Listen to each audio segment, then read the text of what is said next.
போயிடுச்சு. எனக்கு ஃபோன் பார்த்து பார்த்து கண்ணு தெரியாம போயிடுச்சு ஃப்ரெண்ட்ஸ். என்னால் இந்த உலகத்தையே பார்க்க முடியாது. நீங்களும் ஃபோன் பார்க்காதீங்க. ஃபோன் பார்த்தா உங்களுக்கு இப்படிதான் ஆகும்.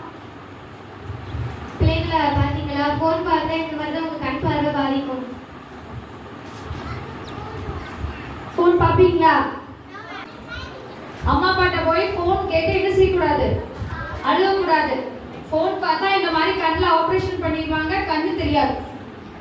இனிமே வீட்டில் போய் என்ன செய்யக்கூடாது, செல்ல பார்க்க கூடாது. அம்மா கொடுத்தாலே என்ன சொல்லணும், செல் எங்களுக்கு வேண்டாம், நாங்க படிப்போம், நல்லா விளையாடுவோம், ஹெல்த்தி ஃபுட் சாப்பிடுவோம், ஹாப்பியா இருப்போம். ஓகே மாமா? இவனாக மாறும் செல்போன் அளவுக்கு மீறின அமிர்தமும் நஞ்சு என்ற பழமொழி ஒன்று உள்ளது. அதுபோல் அமிர்தம் போல் பயன்பாட்டுக்கு வந்த செல்போன் அதிகபட்ச தேவையற்ற பயன்பாட்டுகளால் நஞ்சாகவே மாறியுள்ளது. குழந்தைகள் முதல் பெரியோர்கள் வரை இதற்கு அடிமையாகி உள்ளனர். தினந்தோறும் இதை ஸ்க்ரோல் செய்தும் ரீல்ஸ்களை பார்த்தும் காலத்தை கழித்து வருகின்றனர். தினந்தோறும் செல்போனை பார்ப்பதால் டிஜிட்டல் டொமென்ஷியா என்கிற புதிய நரம்பியல் நோய் மருத்துவ ஆய்வின் மூலம் கண்டறியப்பட்டது. குறித்து 30 நொடி முதல் 3 நிமிடம் வரை ஓடும் ரீல்ஸ்களை பார்ப்பதால் இந்த நோய் வரும்.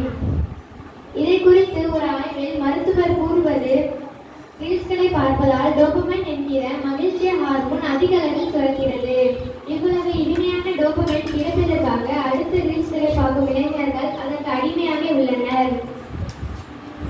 மனித மூளையில் ப்ரீஃப்ளக்ஸ் கார்டெக்ஸ் என்ற பகுதி 25 வயது வரை வளர்ந்து கொண்டே இருக்கும். டிஜிட்டல் பயன்பாட்டின் காரணமாக அது தேய்மானம் அடைந்து மனிதனின் சிந்திக்கும் ஆற்றலை பெருமளவில் பாதிக்கிறது.